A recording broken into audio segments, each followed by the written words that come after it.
Hey, evening, fellas. Welcome to my show tonight on a Saturday evening. Graham, Techno Wizard, coming to you live from Glenwood, Durban. Big shout out to Trevor Groves overseas, Neil Gold, Clive Matthews, Clive Middlemass here in South Africa, Patrick. Trying to explain. He was telling me to a mate of his who lives overseas what load shedding is in this country, and he found it very difficult to kind of explain, what load shedding actually was. Like, your power goes off for a couple of hours every day and switches back on. And this dude said, "Oh, well, what do you mean? Have you got faulty poles or stuff?" And he said, "No, it's our power stations that just can't generate enough power, so they keep turning people off and on the whole time. And as a result, blowing up their equipment as well." And this guy just couldn't believe this dude from overseas. So, Patrick, I hope you got through to this guy and told them exactly how load shedding works in this country.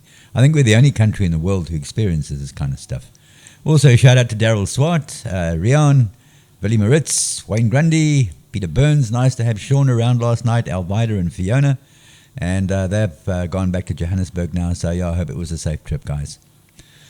I listened to the speech by our president today, of course, celebrating the 108th birthday of the ANC.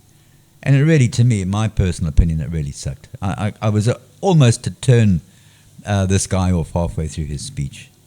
The speech started off with talking all about the political parties and how good the ANC has been to the people, talking about the people who are in the ANC now, people who aren't in the ANC who have passed on. And then lastly, he spoke about the South African people very briefly. He did mention the Springboks winning the rugby and also Miss World briefly. And then back to more about the ANC and the ANC. And then he congratulated the leaders and said that this year they would spend more money and more time commemorating those freedom fighters and those people of the ANC who put the ANC where it is today. So basically it was all about the ANC. He finally got around to talking about Eskom and said he was going to fix the problem. Apparently Jaba Mabusa resigned, and there were a couple of heads that rolled apparently from Eskom. And as you know, we've got a brand new CEO who is now at the helm of Eskom, so God forbid, let's hope that he pulls it off. And then he had the audacity to ask the public to start paying their dues. Now, let's take, for instance, Soweto, who owes zillions on debt to Eskom. But he was on about us, the public, being responsible people in this country and paying our dues, paying our rates, paying our electricity bills, etc., etc. But guys, we're not being delivered the goods. We're paying for services which we are not getting. If you pay up front your Telkom account, which is your phone account, all good. But God forbid, if you lapse by a couple of days, if you pay late, they're there and they will turn you off. They won't make a call and say, well, look, you've been a diligent payer and you've been paying diligently over many years. No, they don't bother doing that. They just switch you off. Then it costs you money to get back on, plus extra, because you are now penalized. It's the same with Eskom. We pay and we pay and we pay, and they keep on turning us off. Businesses are falling along the wayside, especially small businesses. Then he also mentioned about the corporate part of South Africa, and saying, basically stop the corruption in the private sector. It's not going on in the private sector, dude. It's going on in government. Can't you see that? So I pretty much reckon, I don't know whether you guys listened, I think it started at around about 11:30 and went on through until about 12 o'clock. And as some of the presenters said after he had done his speech, there was no round of applause or enthusiasm. He didn't even sound enthusiastic. and it was just a very, very dry, dull speech. Nothing new was kind of brought in, that we're now, the government are now going to really make a turnaround and fix the country and fix Eskom. So I think the speech, my personal opinion, was absolutely pathetic. Guys, you can let me know just by posting on my blog what you thought of that speech if you did listen to it today. And of course, happy birthday to the ANC. Hey, no apologies, no enthusiasm, but happy birthday to the ANC. Thanks to the guys who brought this country to its knees. And they also mentioned the farmers, support the farmers. Dudes, there are farmers out there crying out for help, especially in the Cape, where there are droughts, massive droughts. And, the farmers have been begging for government help. They're not getting it. And yet the farmers are the guys who are feeding this country. So, yeah, Mr. President, I really thought that was a really pathetic speech. Honestly, I do. Talking about prime ministers and corruption and all the rest, Australia are having it bad. We're not the only government that the people hate. Take a listen to what the Aussies are going through and what they have to say. Around in private vehicles with using their private diesel, chainsaws, fuel to put these fires out because there's not enough units on the ground. What do you want to see the Prime Minister do? I'll just give all the powers back to the local captains. He's got to do it. Otherwise we're screwed. Through your inaction, through your corrupt behaviour, through your taking money from under the table, you're killing us. You're killing Australia. You're killing the wildlife. You're killing communities. We can't cope with what's about to happen. I suppose the only positive to come from the callousness of the Australian government and its emotional constipation over this disaster is that it's helped raise awareness about what's going on down here on a massive scale. Over the last week or two, people have been like, Aussie man, what's going on with your government and that disaster down there? What's going on? Is your Prime Minister, is he in our country, Aussie man? Is he a bit of a dickhead? I think he's a dickhead. Get involved in our politics. I'm not like, stick to your country. Like, we are one world. We are people. So the fact we've got a shit government is just raising awareness even more for this disaster, and it's been incredible to see, especially in terms of donations and whatnot. And it's opened the floodgates now for super duper important conversations on fire management, wildlife conservation, and climate change. Again, we're seeing fire behaviour we're not used to seeing. I mean, usually we've got a plan. We're putting the backburn here, do that, do this. Now it's more reactionary. We've only just got into summer, and we've got to survive now until, March, April. And I do believe climate change is real and that we can expedite it through our activities. If we keep jacking off to fossil fuels and overconsumption, I really don't want to imagine what the year 2100 is going to be like. Yeah, so not the only country to be pissed off with their government. And as I say, they're not getting much help as well. Their Prime Minister kind of was going to those people who had lost homes and houses and all the animal and wildlife that have been killed to try and get support for himself and not to help those people who are battling those fires out there. Doesn't this sound a little bit like what's happening in South Africa? Hey? Very, very much so. So, yeah, we're not the only government that is kind of hated by its people. And then you've got Donald Trump out there who denies climate change. I don't want to give trillions and trillions of dollars. I don't want to lose millions and millions of jobs. I don't want to be put at a disadvantage. I wish you could go to Greenland, watch these huge chunks of ice just falling into the ocean, raising the sea levels. And you don't know whether or not that would have happened with or without man. You don't know. Well, you're scientists at no, NOAA we have and NASA. Scientists that disagree with that. I was thinking, what if he said, no, I've seen the hurricane situations, I've changed my mind. There really is climate change. And I thought, wow, what an impact. What an impact that would make. I'm not denying climate change, but it could very well go back. You know, we're talking about over that's millions of denying it. years. They say that we had hurricanes that were far worse than what we just had with Michael. Who says that? They say. You mean the people people on the people phone? say that in the Yeah, but what about the scientists who say it's worse than ever? You'd have to show me the scientists because they have a very big political agenda, Leslie. I can't bring them in. Scientists also have a political agenda. Now, guys, you know, governments, honestly, there's all the scientific evidence out there that global warming is happening. And the biggest, most powerful country in the world, Mr. Donald Trump, denies that it's happening. How many of you guys believe in climate change? Do you believe it's happening, or do you think it's just a hoax? His opinion was that they started this big organization using all the scientists to kind of take money from the public to put it into a big kitty and use it for other stuff.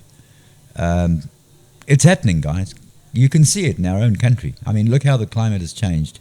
Look at Natal. Look at us. Look at the heat waves we're going through at the moment. And then when we have a storm, it's not just a normal storm. It kind of, you know, it's like almost hurricane force. It's change in climate, and a lot of it is caused from us because we're still sticking to fossil fuels and not moving forward to renewable energy, like I'm doing, for goodness sake. So, guys, I think it's time we all started seriously thinking about our kids and their kids, because they're going to have it bad. We're okay for now, but our children's children are going to get the brunt of what legacy we've left them as far as climate change is concerned. You know, you've got tensions building in the United States between the US and Iran, political crisis in Venezuela. We've also got corruption and crime in South Africa, out of control fires in Australia, and then it just goes on and on and on. Guys, talking about sustainable energy, just briefly. Alex, we didn't do a show last night. I had Sean and Fiona and Elvida around last night, and didn't get to do a show. But Alex brought around an inverter. I'm going to take a pic of it and I'm going to post it a little later on. It says on the box and on the inverter, 2,000 watts. That I don't believe. I would guesstimate that this inverter is possibly around about 1,000 watts true power. Secondly, it says pure sine wave inverter. No, it's not. It's a modified sine wave inverter, although it's not a bad modified sine wave inverter. It kind of gives you a better waveform than a lot of modified sine wave inverters. And it runs on 12 volts. It also has a built-in charger. Let's see. So I think it's a 25 amp built-in charger. And Alex has put the battery into a plastic container, and he's bolted the inverter to the top, and he's put a 15 amp outlet socket on the side of it. And I said to Alex, well, look, let me run it today. So what I did is I charged the battery up full using the inverter with its charger. And then I started it running from 10 o'clock this morning. And I used a 100 watt halogen lamp, and I let it run. And every hour I measured the voltage. I've actually got the specs here in front of me. 10 o'clock this morning, 13.8 volts, battery fully charged. The DC current drain on the battery with the 100 watt bulb connected was sitting at 10.5 amp. Okay. At 11 o'clock, the voltage on the battery was down to 12 volts and was sitting at 12.6 amp. Because what actually happens as your battery voltage drops slightly, so the current drain on the battery goes up. That's how it works. Then it was sitting, as I say, at 11 o'clock at 12 volts at 12.6 amp. At 12 o'clock in the afternoon, the battery voltage was 11.93, just under 12 volts. And the current drain on the battery was still, it was sitting at 13 amp. At 1 o'clock, I wasn't around, so I didn't measure the voltage or the current at 1 o'clock. I got back just before 2 o'clock, measured the battery voltage. It was sitting at 11.50. And the current drain on the battery, 11.1 amp. 3 o'clock in the afternoon, the battery was sitting at 11.13 volts, and the current drain was 11.2 amp. And then at 4 o'clock in the afternoon, when I turned it off, it was still running happily. The battery was down to 10 volts, and the drain on the battery was 10.5 amp. And then I turned the inverter off. It would have probably run for another couple of hours. So that's a good six hours or so that it was running, 6-7 hours that it was running. And it ran happily, no problems. The battery maintained at a constant load of 100 watts on the AC side. So it works pretty well. Now, Alex has this inverter on the market for 3,500 Rand. Okay, that includes everything, but not including the battery. All right, so you've got yourself an inverter, and you've got yourself the built-in charger, which is built into the inverter. The battery is going to cost you another couple of thousand Rand, around about 2,000 Rand for a battery. So you're looking at 5,500 Rand for a complete standalone unit.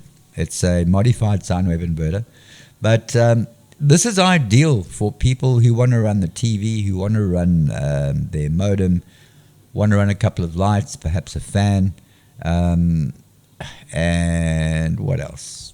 Not fridges and stuff like that. This is basically just to see you through, okay? Lighting, no problem with lighting. As I say, your computer, you could possibly, what else could you run off with? A lot of kind of small office equipment, I guess. Small hi-fi set, a small entertainment center would run quite happily. I actually phoned Tony from Mantech today. Now, Tony I've known for a long, long time. He's now the manager of Mantech Electronics, one of the biggest electronics stores in Durban. And they've just opened an electrical division doing the Swan products. So they're able to offer you not only electronic components and sustainable energy items, but also do the electrical stuff as well. And he said to me, that's probably a little bit cheaper than the regular going price. So guys, I'm not going to give Alex's number out right now. What I have done, I spoke to Tony today, and I'm going to set myself up with a jig that will be able to monitor the DC and the AC voltage of the inverter, the DC and AC voltage of the primary and the secondary side of the inverter. In other words, you can monitor the DC side, the battery side, as well as the output of the inverter, which is the AC side. And just for good measure, I'll also be able to monitor the frequency of these inverters as well to see how close they run to 50 hertz. Now, here's the thing. If you're not running at spot on 50 hertz, if your inverter is not running spot on at our country 50 hertz, and you have a clock radio, most clock radios take their clocking frequency from the mains. Okay, so if you're running at 47 hertz or 53 hertz, you'll find that your clock radio over a couple of days, the time will either increase or decrease, which is annoying because you've got to keep on resetting your clock radio. And this is now due to it taking its clocking frequency from the 50 hertz. Instead of developing its own 50 hertz oscillator or frequency, it's taking that simply from the mains and converting it as your clocking frequency for the radio. And this also pertains to turntables that have transcription motors on them, induction motors. You'll find that if you've got a turntable at home and you're running that turntable off an inverter, and it's a transcription motor or an induction motor, you'll find that normally you zero those little that little strobe. If it's a 1200 or it's a decent turntable, you've got that little red light, and you've got the strobe, and you adjust the speed to when that little line stands still, which means you're running at exactly 33 or 45 RPM. Now, if you're going to hook this up, or you're going to have this turntable hooked up, and you've got an inverter, you will find that you will have to readjust that speed control, because now the frequency is not exactly 50 hertz, and that affects the motor. And as I said in my last show, that modified sine wave inverters are not good to use on fridges and compressors. They run very hot, and eventually you'll destroy them. The same with fans. Look, a lot of fans will run on a modified sine wave inverter, but they will run noisy. You will find that normally your fan plugged into the mains, it's pretty quiet. But if you plug it into an inverter that is modified sine wave, you'll find that it becomes quite noisy. But overall, this inverter that I've got here, I think for the guy who's got about 5.5, 6 Gs in his pocket, it's a good purchase. It's a well-made product. I've had a good look at it. I'll take a couple of pics of it today, and I'll put it on my Facebook page so you can have a look. You can get me on Facebook. Just I've got a couple of profiles out there. Just look for the profile with me wearing a pirate's hat, and I've got this beard. There's two. There's one with me in a red shirt, looking really smart. It's not that one. It's the other one with the pirate hat on. And once you've done that, send me a friend's request, and I will accept. And then you can watch my show. Well, I guess that's about it for tonight, guys. That's my dog Cheyenne going off in the front, as you can hear. Sun is going down here in Durban, and I'm going to get an early night tonight. I had a great evening last night with my mates. So from me, Graham, Techno Wizard here in Durban, thanks so much for listening. Take care. Good night.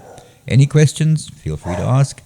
To all my friends out there and overseas, take care and catch you tomorrow same time.